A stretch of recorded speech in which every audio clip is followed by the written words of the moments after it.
I had to do all this stuff. Well, I started going to recovery classes then and doing the drug test and just overachieving of what I didn't need to do half this stuff, but I did it anyways because part of me was like, well, this will make me look good in court, but part of me was like, I need to change.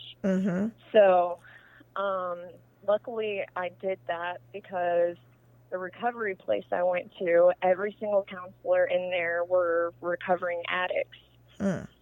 So they understood. I felt like it really helped me. They were Christian. It was Christian-based. They'd been through it, so they knew how I was feeling, and they just helped me out tremendously. That is great. That's the kind of person that needs to be in that position. There's so many times that there are people that are telling you what to do and how to do it, but they've never been in that position. So they're just like reading out of a book. Or are you still kind of following God or trying to follow God? Still battling. Okay, yeah. Still battling, and it was about, I would say, I started going to church, and I would say that I was slowly like falling into a relationship with God, but it wasn't something like full on, like a real relationship with God. It was like I was a Sunday relationship type of person, right? Instead of an everyday. And I think everybody struggles with that. Yes, I think everyone does. I know I have. This story is so captivating to me because it's a totally different perspective. It brings us to see things from a different viewpoint. It just grabs you and throws you in the middle of it, and you can't stop reading your story. You can't stop thinking about how in the world did she get through this. And when I read your story and your messages, because it's long, it grabs you and it pulls you in. And there are many roads that I've seen my life going towards in your story, but somehow I went in different, maybe not so far of a different direction. Yeah, it's like you were talking about school and graduating, and you were so scared that you didn't know you were going to graduate. I lived that. I missed so much school in high school for a totally different reason, though, just because I was a butt about it. But I was still in that situation to where I didn't know the day I was going to graduate. I didn't know that day of graduation that I was going to graduate because I'd missed so much school senior year. We were doing Saturday school, and we were doing everything we could after we found out. It was funny, you said your counselor came to you and said, you better straighten up. That's the same thing that happened to us. And when he says us, he has a twin brother. I have a twin brother. Oh, do you? That's awesome. So these stories that you tell in your blog, I can see myself living in that path, but you go this way, and then you go another way. Yeah, but then here you are today, and your story is so much different than what it was. That's a cool way to look at it. I look at the story and where you are at now, and I think to myself, this girl is thriving. And the only thing I can see is because of God. Some of us have to go through literally hell before we accept the inevitable decision. Yeah, and I have two very stubborn parents that passed those genes down to me. So right. But we're going to let you go ahead and tell a little bit more. Yeah, and then I want to hear about God shaking you and saying, quit your job. And so tell us your story, and then, talk about that also. Okay. So after that, I'd been clean for quite a few months. I ended up getting a job at AT&T, and I was upfront and honest with them before that, like before my interview or whatever. I was like, look, like I have a pending felony charge, and I have like all these problems, and I've only been clean for this long, but I'd like to have a job here. And they're like, I appreciate your honesty, and they gave me a shot. So that was really awesome.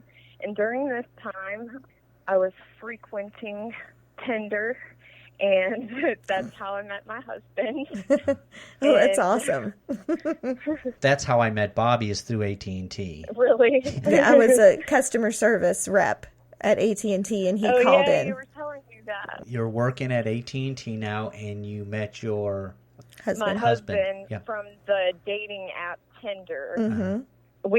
I have all these silly sayings like love at right swipe, and he's my Tinder fella, and I'm his Tinderella or something Cute. like that. But I talked to him on the phone for like 3 months before I would even meet him in person, and then we went out on our first date, and at the beginning, like, the devil was trying to break us apart so bad. Like, everything that could come against us came against us. And at this point, I was living at my ex-husband's mom's house while me and my now husband were dating. I bet that was a little awkward. Yeah, it was very awkward. I think it was like by November he was like, you really should get your own place. And so, like, I worked my butt off and saved up the money and got my first apartment with Mackenzie. It was my first house I ever got by myself. And how old were you? Very proud. Let's see, 23. Okay. 23, 24. So that was a huge accomplishment for me. And I think that, like, for addicts or anyone who's been in, like, situations like me, like, the little accomplishments like that are a huge deal. Right. So I moved in, and I had a bed for Mackenzie, a bed for me, and a couch that I got off Marketplace, and a kitchen table, and nothing else. And you're doing it. Yeah. And Kyle showed up that day when I moved in and brought me everything you could need for a house. It was a trash can full of, like, cleaning supplies, the coffee pot, like, everything. And I'm like, man, I really like this guy. I think I might keep him. That's awesome. And you have a new start. You actually have a new start. You've accomplished something. You're working. You're clean. You have an apartment now, and you have what you feel is your knight in shining armor. Yes. And, like, Kyle is, like, was not my type at the time, or what I thought was my type. But now I'm like, yes, he's my type. He's mine. Don't touch him. So it was just crazy because, like, I fought it so hard at the beginning. And then we went to Virginia to visit my family in August. So this was about 9 months after I got my apartment. And I told him when I got my apartment, I'm like, me and Mackenzie are going to live together for a year before I live with you. Like, I'm setting boundaries right now. That's awesome. And we got back from Virginia, and I found out I was pregnant with Colton. And I was like, you know, even though I'm having your baby, I'm still going to live in my apartment for a year before I move in with you.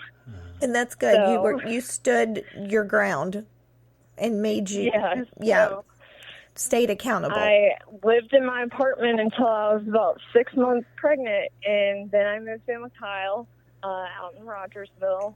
We have a little 3-bedroom house on a farm, so I stood my ground there, and I was able to accomplish that, so that felt really good.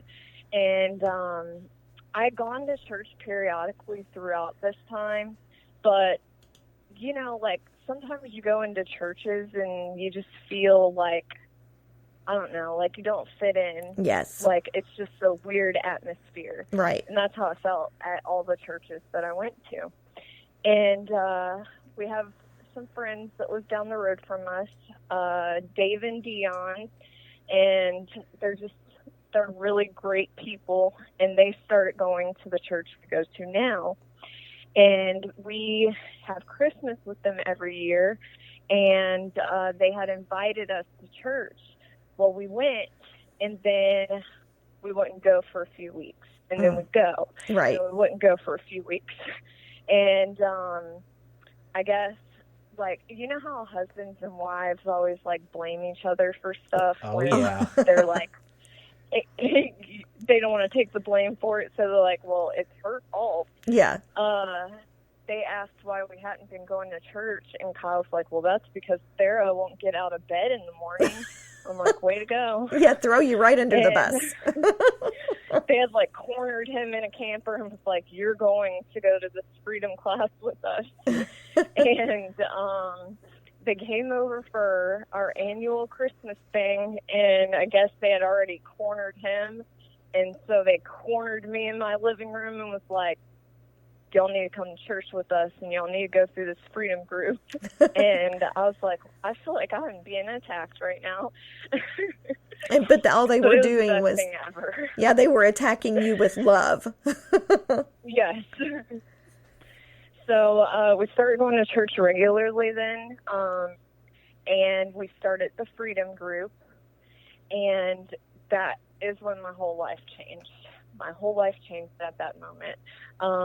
It was just this group that, like, just dug deep down about, like, the rejection and fear and just everything, all these spirits, these bad spirits that are laid on you by the devil and, like, hold you into bondage from living in true freedom in a relationship with God. And it was just, at that point when I started going, I was having some issues with my son's doctor. When I was like 20-something weeks pregnant, they told me my son had a heart condition.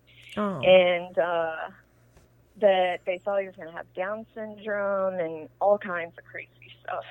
And he ended up coming out fine. He almost killed me, though. 8 pounds, 13 ounces. Wow. But... and I'm only like 110 soaking wet, so, and he's 24 inches long, too, yeah. So he's like ready to play basketball when he came out. And it was just like, it was insane, and he had this cough since he was born, and the doctors kept telling me, oh, well, it's just allergies, it's just a cold, it's just the virus. And I was like, look, people, like, he's had this since he was born. There's no way. And I ended up diagnosing him, and then a doctor, you know, agreed with my diagnosis. He has reactive airway disease, which is pretty much asthma, but they can't call it that at his age. So I was just having a lot of trust issues, and I was just had a lot of anger because he had got so sick he was almost hospitalized. And we went through this group, and at the end of the group you have this conference where they just go through everything you learned and they talk about it. Then you, like, speak these declarations about the freedom you're going to get from it, and then you go up to a prayer partner. Well, you write down whatever God, like, speaks to you, and then you go up there and the prayer partner prays over you for it. Well, I was always like that one person that wouldn't put their hand up to praise God in church, because I'm like, everybody's looking at me, I'm going to look like a weirdo. And I put my hands in the air, and I was just like, God, I'm ready to be free. And by the end of that conference, I was crying and shaking to death. My husband comes up to me. He's like, are you okay? Like, what do you need? Do you need, like, some water or something? I was like, no, I just need to be by myself with God right now. And I'm, like, freaking out. So you were basically convicted then. Yes. Yeah. And that's when I experienced, like, freedom with God, and it just was life-changing. Then I had to tell everyone about it, because it was like, I felt like maybe you should feel like this when you get baptized, but I didn't. And, like, I felt it when I got that freedom from God. Like, I was released from all that hurt and rejection and fear that I was feeling. So I wanted to share it with everyone. Well, everyone wasn't really accepting of that. Right. And I got joked on a lot at work. I had like so much